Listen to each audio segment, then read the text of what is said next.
السلام علیکم۔ آج جمعرات ہے، اپریل کی 11 تاریخ۔ پاکستان میں اس وقت شام کے 7، بھارت میں 7:30 اور یہاں ہمارے اسٹوڈیوز کی گھڑیوں میں صبح کے 10 بج رہے ہیں۔ وائس آف امریکہ واشنگٹن کی اردو سروس سے میں ہوں خالد حمید، خبروں کے ایک بلیٹن کے ساتھ۔ پاکستان کے صوبے بلوچستان کے ضلع حب میں زائرین سے بھرا ٹرک کھائی میں گرنے سے ہلاکتوں کی تعداد 17 ہو گئی ہے، جبکہ درجنوں افراد زخمی ہیں۔ بدھ کی شب زائرین سے بھرا ٹرک سندھ کے ضلع ٹھٹہ سے بلوچستان کے ضلع خوزدار کی معروف درگاہ شاہ نورانی جا رہا تھا کہ تیز رفتاری کے باعث بے قابو ہو کر کھائی میں گر گیا۔ حکام کے مطابق بدھ کی شب رات 10 بجے پیش آنے والے واقعے کے بعد جائے حادثہ پر امدادی سرگرمیاں شروع کر دی گئی ہیں اور زخمی افراد کو کراچی کے ہسپتالوں میں منتقل کیا گیا ہے۔ وزیر اعظم شہباز شریف اور وزیر اعلیٰ بلوچستان سرفراز بگٹی نے حادثے پر افسوس کا اظہار کرتے ہوئے متعلقہ حکام سے رپورٹ طلب کر لی ہے۔ ترجمان بلوچستان حکومت کے مطابق حادثے میں اب تک 17 ہلاکتوں کی تصدیق ہو چکی ہے، جبکہ شدید زخمی افراد کو کراچی منتقل کر دیا گیا ہے۔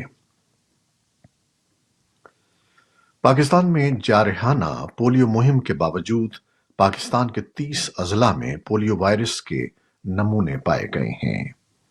ان میں کراچی، اسلام آباد، لاہور، پشاور اور کوئٹہ بھی شامل ہیں۔ پاکستان کے پولیو پروگرام کی جانب سے جاری کردہ معلومات کے مطابق 6 اضلاع کے مختلف علاقوں کے سیوریج کے پانی کے 83 نمونوں میں پولیو وائرس فعال ہے۔ وزارت صحت کا کہنا ہے کہ پولیو وائرس کی قسم B3A کو سن 2021 میں پاکستان میں ختم کر دیا گیا تھا، لیکن طالبان کے کابل پر کنٹرول کے بعد افغانوں کی بڑے پیمانے پر نقل مکانی کے بعد یہ وائرس پاکستان میں دوبارہ فعال ہو گیا۔ صحت کے حکام کے لیے وائرس کا فعال پھیلاؤ تشویش کا باعث ہے۔ بھارتی لوک سبھا انتخابات کے پہلے مرحلے میں 19 اپریل کو پولنگ ہو رہی ہے۔ حکمراں جماعت بھارتیہ جنتا پارٹی مسلسل تیسری مرتبہ کامیابی کے دعوے کر رہی ہے۔ بھارت میں یہ معاملہ بھی زیر بحث ہے کہ مسلمان ووٹرز اپنا وزن کس پلڑے میں ڈالیں گے۔ اس خبر کی تفصیل کے لیے وزٹ کیجیے ہماری ویب سائٹ urduvoa.com پر۔ بھارت اور بنگلہ دیش سمیت بعض ممالک میں آج عید الفطر منائی جا رہی ہے۔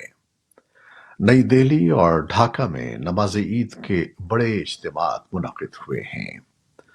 دنیا بھر میں بیشتر مسلمانوں نے بدھ کو عید الفطر منائی، لیکن غزہ کے بدترین بحران اور 6 ماہ کی جنگ کے بعد رفح شہر میں اسرائیل کی متوقع فوجی کارروائی نے عید کی تقریبات کو متاثر کیا۔ غزہ کے پناہ گزین کیمپ النصیرات پر اسرائیلی فضائی حملے میں بچوں سمیت 14 افراد ہلاک ہو گئے ہیں۔ امریکہ میں حالیہ برسوں کے دوران داخل ہونے والے بھارتی تارکین وطن کی تعداد میں اضافہ دیکھنے میں آیا ہے۔ یہ تارکین وطن میکسیکو بارڈر پر سخت کنٹرول کے باعث اب کینیڈا کے راستے امریکہ داخل ہونے کو ترجیح دے رہے ہیں۔ کسٹمز اینڈ بارڈر پروٹیکشن کی جانب سے جاری کیے گئے اعداد و شمار کے مطابق سن 2023 میں لگ بھگ 97,000 بھارتی شہری بغیر دستاویزات امریکہ میں داخل ہوئے تھے۔ ان میں سے 30,000 شمالی سرحد یعنی کینیڈا کے راستے امریکہ آئے۔ واشنگٹن ڈی سی میں بھارتی سفارت خانے کے ترجمان نے کہا ہے کہ وہ امریکہ کے ساتھ اس حوالے سے مستقل رابطے میں ہیں، جس میں یو ایس کونسلر اور ہوم لینڈ سیکیورٹی ڈائیلاگ جیسے پلیٹ فارمز شامل ہیں۔ سفارت خانے کے مطابق ان رابطوں کا مقصد قانونی ذرائع سے نقل و حرکت کو آسان بنانا اور غیر قانونی امیگریشن کو روکنا ہے۔ صدر جو بائیڈن آج جمعرات کو فلپائن کے صدر فرڈینینڈو مارکوس جونیئر اور جاپانی وزیر اعظم فومیو کشیدا سے وائٹ ہاؤس میں ملاقات کر رہے ہیں۔ تینوں ممالک اپنی پہلی سہ ماہی فریقی سربراہی کانفرنس سے یہ ظاہر کرنے کی کوشش کر رہے ہیں کہ وہ انڈو پیسیفک میں چین کی فوجی جارحیت کا مقابلہ کرنے کے لیے تیار ہیں۔ رہنماؤں سے اس اعلان کی توقع ہے کہ ان کے کوسٹ گارڈز سن 2024 میں ہند بحر الکاہل میں مشترکہ گشت کریں گے۔ امریکی کوسٹ گارڈز فلپائنی اور جاپانی کوسٹ گارڈز کے ارکان کو تربیت کے لیے گشت کے دوران امریکی کوسٹ گارڈز کے جہاز پر بھی خیر مقدم کریں گے۔ بائیڈن انتظامیہ کے سینئر اہلکاروں نے اپنا نام ظاہر نہ کرنے کی درخواست پر یہ تفصیل بتائی ہے۔ دوسری جانب سینکڑوں فلپینی کارکنوں نے جمعرات کو مینیلا کی سڑکوں پر مارچ کیا۔ وہ واشنگٹن ڈی سی میں منعقد ہونے والے امریکہ، فلپائن اور جاپان کے درمیان سے فریقی سربراہی اجلاس کے خلاف احتجاج کر رہے تھے۔ امریکہ اور جاپان نے دفاعی تعلقات کو فروغ دینے پر اتفاق کیا ہے، جسے صدر بائیڈن نے سب سے اہم اپ گریڈ قرار دیا ہے۔ صدر بائیڈن اور وزیر اعظم کشیدا نے بدھ کے روز ایک مشترکہ بیان جاری کیا، جس میں خلا سے لے کر سیمی کنڈکٹرز تک کے شعبوں میں تعاون کا احاطہ کیا گیا، لیکن دستاویز کا بنیادی حصہ دفاع تھا۔ دونوں رہنماؤں نے کہا کہ امریکہ جاپان تعاون کے نئے دور کا مقصد ایک مضبوط چین کا بہتر مقابلہ کرنا ہے۔ صدر جو بائیڈن نے حماس کے عسکریت پسندوں پر زور دیا ہے کہ وہ کچھ یرغمالیوں کی رہائی کے بدلے غزہ میں عارضی جنگ بندی کی تازہ ترین تجویز کو قبول کر لے۔ صدر بائیڈن نے کہا کہ وہ اسرائیلی وزیر اعظم بنیامن نیتن یاہو کو دو ٹوک اور سیدھے الفاظ میں غزہ میں مزید امداد کی اجازت دینے کی ضرورت پر زور دیتے ہیں۔ خبر رساں ادارے رائٹرز نے اطلاع دی ہے کہ حماس کے رہنما اسماعیل ہانیہ کے 3 بیٹے بدھ کو غزہ کی پٹی میں اسرائیلی فضائی حملے میں مارے گئے ہیں۔ فوج نے حملے کی تصدیق کرتے ہوئے تینوں بیٹوں کے لیے کہا ہے کہ وہ حماس کے مسلح ونگ کے رکن تھے۔ حماس میڈیا نے بتایا کہ اس حملے میں ہانیہ کے 3 پوتے بھی مارے گئے ہیں اور 1 زخمی ہوا ہے۔ اسرائیلی فوج کے بیان میں فضائی حملے میں کسی اور ہلاکت کے بارے میں کوئی ذکر نہیں کیا گیا۔ غزہ میں جمعرات کو پیراشوٹ کے ذریعے امداد کی ترسیل جاری رہی، جبکہ غزہ کی پٹی کے دیگر مقامات پر دھواں اٹھتا دیکھا گیا۔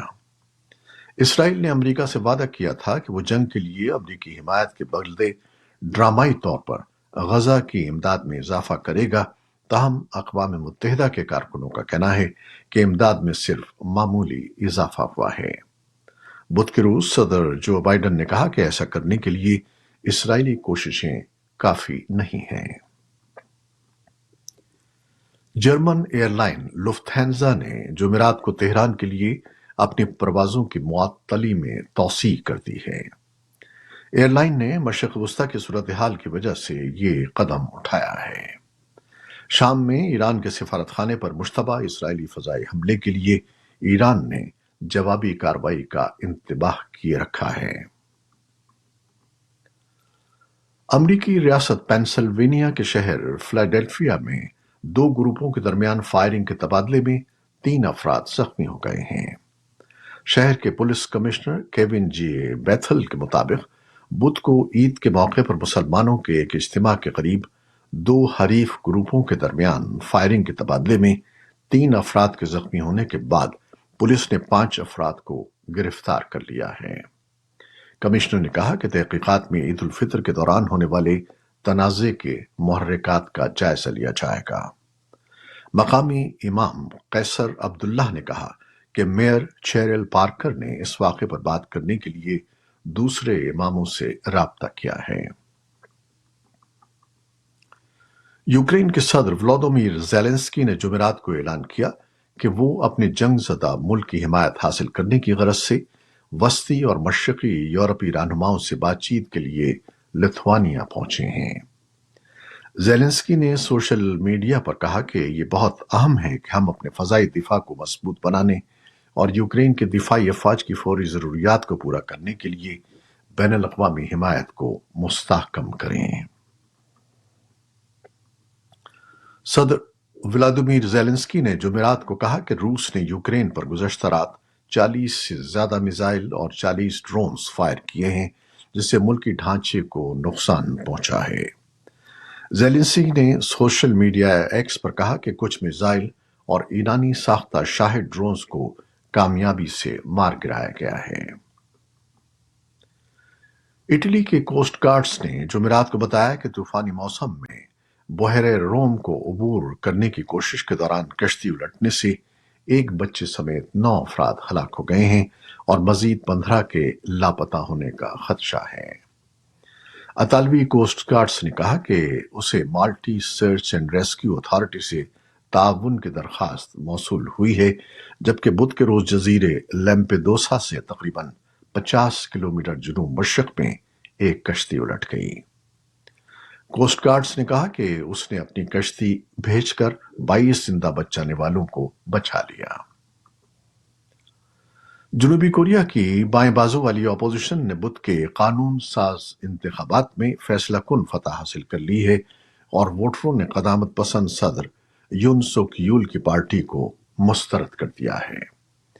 قومی الیکشن کمیشن کے جمعرات کو جاری کردہ حتمی اعداد و شمار کے مطابق حزب اختلاف کی مرکزی جماعت ڈیموکریٹک پارٹی اور چھوٹی اتحادی جماعتوں نے 300 نشستوں والی قومی اسمبلی میں 189 نشستیں جیتی ہیں۔ حزب اختلاف کا بلاک 2/3 کی اہم اکثریت سے محروم رہا۔ اگر وہ 200 نشستیں حاصل کر لیتی تو وہ یون کے قانون سازی کے ویٹو کو ختم کر سکتی تھی، آئینی تبدیلیاں تجویز کر سکتی تھی اور صدر کا مواخذہ بھی کر سکتی تھی۔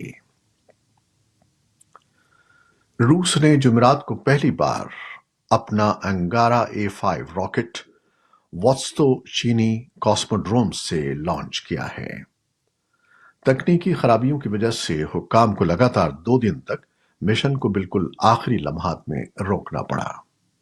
روسی خلائی ایجنسی نے کہا کہ پرواز نارمل رہی، تمام نظام معمول کے مطابق کام کر رہا ہے اور چند منٹوں میں راکٹ 25,000 کلومیٹر فی گھنٹے سے زیادہ کی رفتار سے سفر کر کے مدار میں داخل ہو گیا۔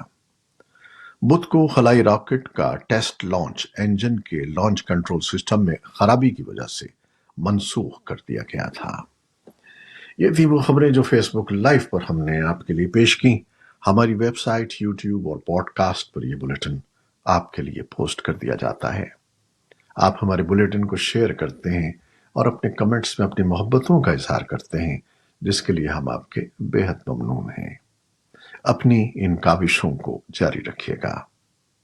نیوز پروڈیوسر عائزہ عرفان اور نیوز ایڈیٹر بہجت جیلانی کے ساتھ خالد حمید کو اب اجازت دیجیے گا۔ اللہ حافظ۔